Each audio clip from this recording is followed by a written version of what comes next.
So hello guys, it's me Ayush और मैं तुम सभी का वेलकम करता हूं चैनल के एक और ब्रांड न्यू वीडियो में। और आज के वीडियो में हम लोग एक्सप्लेनेशन करने जा रहे हैं house of the dragon series के सीजन 1 के लास्ट एपिसोड यानी कि 10th एपिसोड का। एंड यार आज के एपिसोड में बवाल मचने वाला है। So now without wasting any more time let's just get on to the explanation. Episode चालू होता है लुसेरिस वैलेरियन को दिखाते हुए जो कि कार्ड टेबल के पास में खड़ा होता है। इस टेबल को हमने सीरीज में कई बार देखा है जो कि यूजुअली प्लान्स वगैरह बनाने में इस्तेमाल करी जाती है। एनीवेज हम देखते हैं कि लुसेरिस वैलेरियन यहाँ पे चिंता में होता है क्योंकि वो ये सोच रहा होता है कि अगर लॉर्ड कॉर्लिस वैलेरियन को कुछ हो जाता है तो उसे ड्रिफ्ट मार्क का थ्रोन संभालना पड़ेगा, जो कि सच्ची में एक काफी बड़ी रिस्पॉन्सिबिलिटी है। ऊपर से लुसेरिस आज तक कभी समुंदर में नहीं उतरा है और वो नेवी वगैरह के बारे में कुछ नहीं जानता, बट उसकी मदर रनेरा उसे समझाती है कि नहीं ऐसा मत सोचो, ये तो तुम्हारी ड्यूटी है, तुम्हारा धर्म है, इसे तो तुम्हें निभाना ही होगा। शुरुआत में मुझे भी अपनी ड्यूटीज वगैरह के बारे में सही से नहीं मालूम था, ना ही मालूम था कि मैं उन्हें कैसे परफॉर्म करूं, बट बाय टाइम मुझे सब कुछ समझ में आ गया। इसके बाद वहां पर सर लॉरेंट मारब्रैंड आते हैं जो कि बताते हैं कि प्रिंसेस रेनीज आई हैं एंड वो आपसे और डायमंड टारगेरियन से जल्द मिलना चाहती हैं। इसके बाद प्रिंसेस रेनीज बिना कोई बकवास किए रनेरा और डायमंड को बताती हैं कि किंग वसेरिस अब नहीं रहे। एंड उनकी डेथ के बाद तुरंत एगॉन टारगेरियन के सर पर मुकुट चढ़ाकर उसे आयरन थ्रोन पर बैठाल दिया गया है, यानी कि वो किंग बन चुका है। फिलहाल के लिए रनेरा 5 महीने की प्रेग्नेंट होती है एंड इतना सुनने के बाद उसका वाटर ब्रोक हो जाता है। इट मींस उसका बेबी जो बच्चा है वो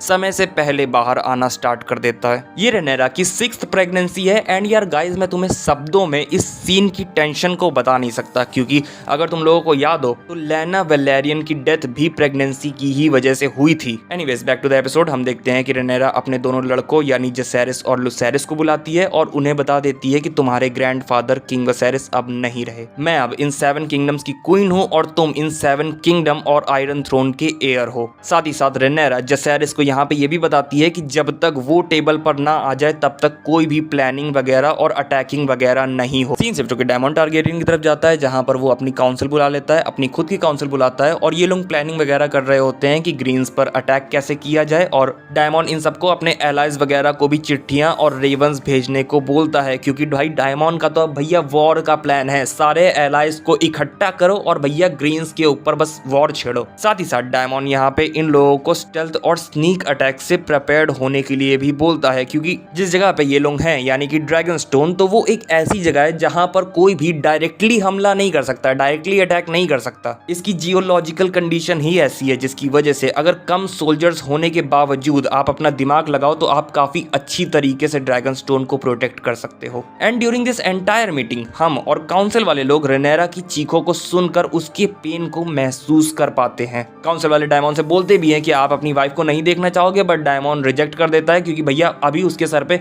खून सवार है। इसके बाद जसेरिस वैलेरियन उन सबसे बोलता है कि अभी कोई भी प्लानिंग वगैरह नहीं होगी जब तक मेरी मदर रनेरा यहाँ नहीं आ जाती, जिसकी वजह से डायमंड और उसके बीच में थोड़ी बहुत टेंशन होती है। पर भैया यार अपने डायमंड टारगेरियन कल के आए हुए लॉन्डे की बातें थोड़े मानेंगे, इस वजह से डायमंड टारगेरियन सबको अपने अपने काम करने को बोल देते हैं। एंड जसेरिस वैलेरियन को लॉयल्टी का असली मतलब समझाने के लिए उसे अपने साथ ले जाते हैं। बाहर हमें 2 किंग्स गार्ड देखने को मिलते हैं जिसमें से पहले वाले का नाम मैं ऑलरेडी आप लोगों को बता चुका हूं जो कि है लॉरेंट। एंड इस सेकंड वाले किंग्स गार्ड का नाम है सर स्टेफन ड्रैकलिन। डायमंड उन दोनों किंग्स गार्ड को 2 चॉइसेस देता है जिसमें से पहली ये होती है कि वो दोनों किंग्स गार्ड पूरी तरीके से रनेरा और डायमंड के साइड आ जाए या तो वो ग्रीन्स के साइड चले जाए एंड यहाँ पर एक ऑनरेबल डेथ मर जाए। एनीवेज वो दोनों किंग्स गार्ड ऑब्वियसली रनेरा और डायमंड की साइड ही चुनते हैं। इसके बाद डायमंड को न्यूज मिलती है कि रनेरा ने एक डिफॉर्म्ड चाइल्ड को बर्थ दी है। एनीवेज हम देखते हैं कि इसकी वजह से बोथ डायमंड एंड रनेरा बहुत ही ज्यादा दुखी होते हैं। रनेरा तो इतनी ज्यादा दुखी होती है कि वो तो इवन साइलेंट सिस्टर्स तक को अपने बच्चे को नहीं छूने देती। इसके बाद हम देखते हैं कि फ्यूनरल वगैरह रखा जाता है जहां पर रनेरा और डायमंड के सारे लॉयल लोग होते हैं। तभी वहां पे किंग्स गार्ड एरिक आते हैं जो कि अपने साथ किंग वसेरिस का क्राउन लाते हैं। क्राउन वो रनेरा को सौंपते हैं एंड अपने किंग्स गार्ड की कसम को दोबारा से रिपीट करते हैं क्योंकि अब वो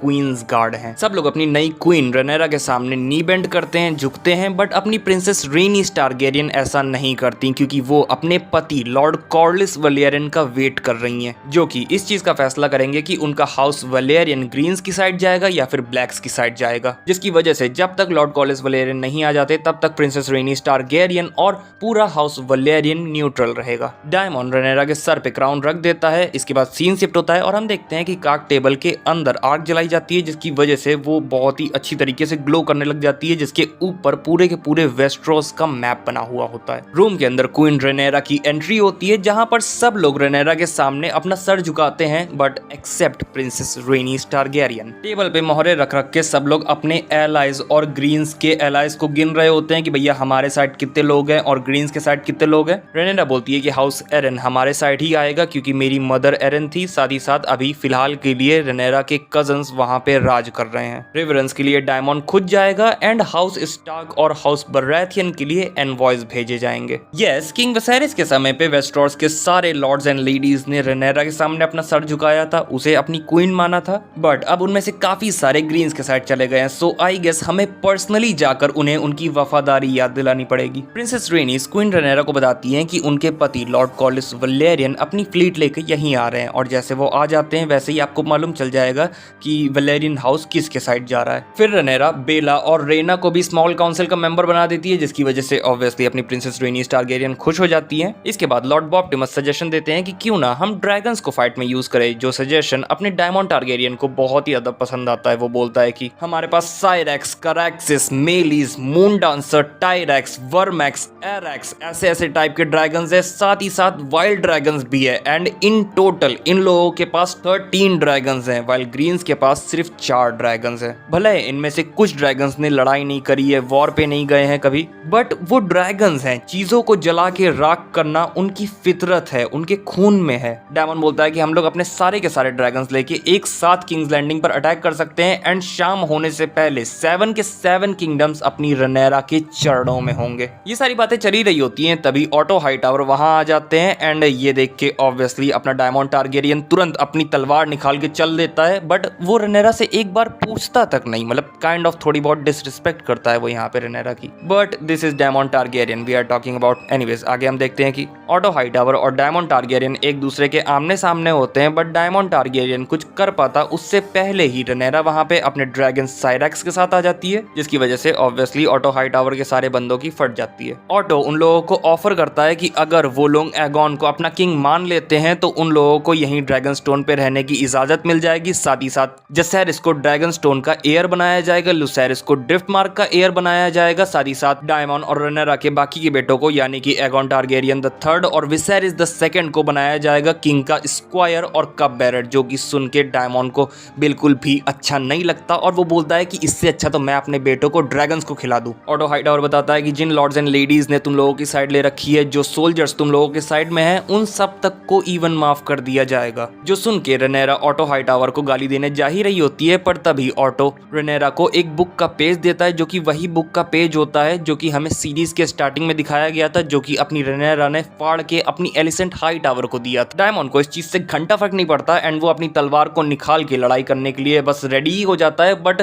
रेनेरा उसे रोक लेती है क्योंकि इस चीज को देख के कि एलिसेंट ने उसका ये फाड़ा हुआ पेज अभी तक अपने पास सलामत रखा है, इस चीज को देख के रेनेरा थोड़ी सी इमोशनल हो जाती है एंड वो बोलती है कि वो कल अपना फैसला सुनाएगी, जवाब देगी। इसके बाद हॉल में रेनेरा सबको समझाती है कि वो अपने ड्रैगन से अभी अटैक नहीं करना चाहती है, क्योंकि अगर वो अटैक करके जीत भी जाती है तो वो राज करेगी किस पे, जब सब कुछ जल के राख हो चुका होगा, जो चीज अपने डायमंड टारगेरियन को ऑब्वियसली अच्छी नहीं लगती। अकेले रूम में रेनेरा डायमंड को समझाने की कोशिश करती है कि तुम जानते हो हमारी कसम 7 किंगडम से बड़ी है। यहाँ पे रेनेरा डायमंड को एगॉन द कॉन्करर के dream of the song of ice and fire के बारे में समझाने की कोशिश कर रही होती है, but for our surprise Daemon Targaryen को इसके बारे में कुछ नहीं मालूम, जो कि ये बताता है कि अपने किंग विसेरिस ने डायमंड टारगेरियन को एज अ एयर कभी सोचा ही नहीं था। और इन सबके बीच में डायमंड एक बहुत ही गजब की लाइन बोलता है, जो कि ये होती है कि dreams didn't make us Kings, dragons did, जो कि भाई मतलब कि मुझे सुनने में बहुत ही बैडास लगी थी। इसके बाद सीन शिफ्ट होता है और हम देखते हैं कि लॉर्ड कॉलिस फाइनली वापस आ चुके हैं। उनके सामने बैठी होती है उनकी वाइफ प्रिंसेस रेनिस टारगेरियन, जो कि उनके ऊपर गुस्सा होती हैं कि लॉर्ड कॉलिस वलेरियन इतना ज़्यादा घूमते फिरते हैं और अपनी वाइफ रेनिस टारगेरियन को पूरे परिवार को अकेले चलाने के लिए छोड़ देते हैं, जिसकी वजह से अपनी प्रिंसेस रेनिस टारगेरियन उनके ऊपर गुस्सा होती है। साथ ही साथ उनके भाई वेमॉन्ड वलेरियन भी मर चुके हैं एंड जब तक अपने लॉर्ड कॉलिस वलेरियन यहाँ से गायब थे थे उसके बीच में बहुत सारी चीजें हो गई हैं। लॉर्ड कॉलिस बोलते हैं कि अब वो कहीं नहीं जाएंगे और अपने बच्चों के साथ आराम से बस अपना जीवन व्यतीत करेंगे, और ये जो क्वींस वर्सेस ब्लैक की लड़ाई चल रही है ये भैया इन्हीं दोनों को लड़ने दो, हम लोग इस लड़ाई में भाग नहीं लेंगे। बट इस बार सरप्राइजिंगली अपनी प्रिंसेस रेनीस टारगेरियन अपने पति लॉर्ड कॉलिस वलेरियन को समझाती है कि नहीं, हमें इस फाइट में उतरना होगा और रेनेरा की साइड पे ही रहना पड़ेगा बिकॉज इट्स इम्पोर्टेंट। इसके बाद लॉर्ड कॉलिस वलेरियन हॉल में आते हैं और बस सब लोग उन्हीं की तरफ देखना स्टार्ट कर देते हैं, क्योंकि भैया अब लॉर्ड कॉलिस वलेरियन डिसाइड करेंगे कि हाउस वलेरियन किस किस साइड जाएगा, एंड ऑब्वियसली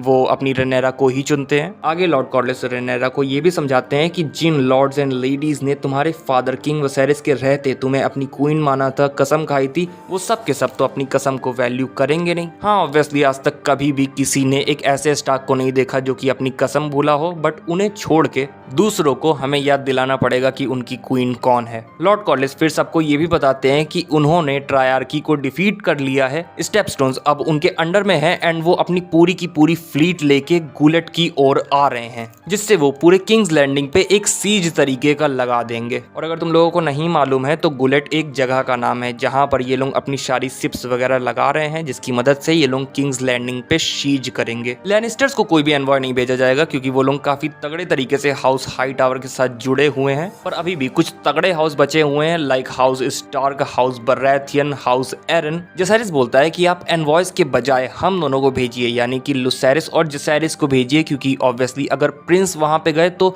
ज्यादा बड़ा इंपैक्ट पड़ेगा। तो अब ये बात कंफर्म हो जाती है कि अपना लुसेरिस जाएगा स्टॉर्म्स एंड यानी कि हाउस बराथियन के पास, जसेरिस पहले जाएगा एरी एंड फिर जाएगा विंटरफेल जहां पे ये मिलेगा क्रेगन स्टार्क से। एंड भाई यार मैंने क्रेगन स्टार्क के एडिट्स देखे हैं भाई, बंदा तगड़ा है और आगे आने वाले सीजन्स में बहुत ही ज्यादा इंपॉर्टेंट रोल करेगा। लाइक रेनेरा और डायमंड की आर्मी में 50% सोल्जर्स यही कंट्रीब्यूट करेगा। इसके बाद सीन शिफ्ट होता है और हम देखते हैं कि लुसेरिस और जसेरिस जाने के लिए तैयार हो जाते हैं, पर जाने से पहले उनकी मदर क्वीन रेनेरा उनसे कसम खिलवाती है कि वो लोग लड़ाई में फाइट नहीं लेंगे, वहां पे वो बस एज मैसेंजर्स जा रहे हैं, कोई भी लड़ाई वगैरह वहां पे वो लोग नहीं करेंगे। कसम लेने के बाद ये दोनों वहां से अपने ड्रैगन्स के साथ निकल जाते हैं। सीन शिफ्ट होकर अपने डायमंड की तरफ जाता है जहां पर वो एक हाई वलेरियन में सॉन्ग गा रहा होता है, एंड जब वो सॉन्ग रोकता है तब हम देखते हैं कि एक बहुत ही बड़ा सा ड्रैगन आग फेंकता है, एंड ये ड्रैगन वर्मिथॉर है जो कि आगे आने वाले सीजन्स में एक बहुत ही बड़ा रोल प्ले करेगा। इसके बाद सीन शिफ्ट होकर लुसेरिस की तरफ जाता है जहां पे वो फाइनली स्टॉर्म्स एंड पहुंच चुका है, एंड वहां पे पहुंचते ही उसे दिखता है वेगार, जो कि भाई ये सीन एक्चुअल में बहुत ज्यादा स्कैरी था। लुसेरिस वलेरियन बोरस बराथियन को अपना मैसेज देता है, पर क्योंकि वहां पे एमॉन टारगेरियन लुसेरिस से पहले आ चुका होता है, साथ ही साथ उसने लॉर्ड बोरस बराथियन की एक बेटी से शादी करने का भी प्रॉमिस कर लिया होता है, जिसकी वजह से लॉर्ड बोरस बराथियन लुसेरिस का मजाक उड़ाते हुए उसे रिजेक्ट कर देते हैं। आई मीन रेनेरा को अपनी क्वीन मानने से रिजेक्ट कर देते हैं। ये सुनने के बाद लुसेरियस वहां से जाने ही लगता है, पर तभी एमॉन वलेरियन उसे रोकता है और बोलता है कि कुछ सालों पहले तुमने मेरी आंख ली थी और अब मुझे उसका रिवेंज चाहिए, मुझे इन रिटर्न तुम्हारी भी एक आंख चाहिए। बट लॉर्ड बोरस बराथियन इस चीज को रोकते हैं और बोलते हैं कि प्रिंस यहाँ पे एज अ मैसेंजर आए हैं और मैं अपनी छत के नीचे उनका खून होते हुए नहीं देखूंगा। लुसेरिस तुरंत अपने ड्रैगन के पास जाके फ्लाइट ले लेता है, वेगार उसका पीछा करता है, एंड यहाँ पे हमें मालूम पड़ता है कि वेगार एक्चुअल में नॉर्मल ड्रैगन्स के कंपैरिजन में कितना ज्यादा बड़ा है। बट लुसेरिस का ड्रैगन यहाँ पे फास्टर होता है, इस वजह से वो अपने ड्रैगन की स्पीड का इस्तेमाल करके भागने की कोशिश करता है। एमॉन्ड स्टिल उसका पीछा करता रहता है, एंड यहाँ पे एमॉन्ड बेसिकली लुसेरिस के साथ मजाक कर रहा होता है, उसे थोड़ा सा टीज कर रहा होता है, बुली कर रहा होता है। इसके बाद लुसेरिस का ड्रैगन छुप जाता है, वेगार और एमॉन्ड उसे ढूंढने लगते हैं पर वो उन्हें कहीं नहीं मिलता। पर तभी लुसेरिस का ड्रैगन एरेक्स वेगार पर एक स्नीक अटैक करता है। यहाँ पर वेल लुसेरिस अपने ड्रैगन से स्नीक अटैक नहीं करवाना चाह रहा था, बट अगर तुम लोगों ने गेम ऑफ थ्रोन्स देखा होगा तो तुम लोग जानते होगे कि जो यंग ड्रैगन्स होते हैं वो लोग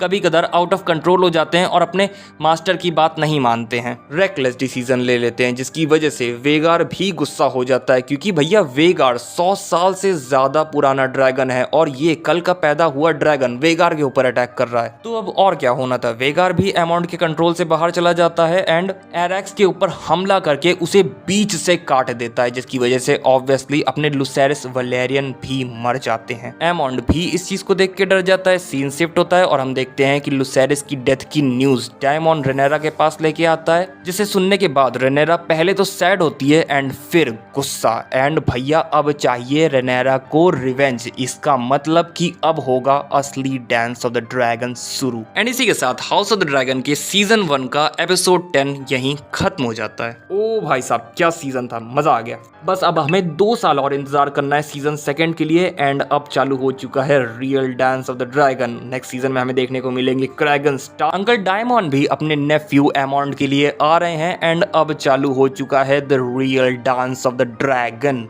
सो गाइस बस यही था वीडियो। अगर वीडियो अच्छा लगा हो लाइक कर देना, कमेंट सेक्शन में बताओ कि तुम लोगों को season 1 of house of the dragon कैसा लगा। अगर चैनल पर नए हो तो सब्सक्राइब करके बेल आइकन दबा देना। मैं मिलूंगा तुम लोगों को नेक्स्ट वीडियो में, तब तक के लिए बाय बाय टाटा।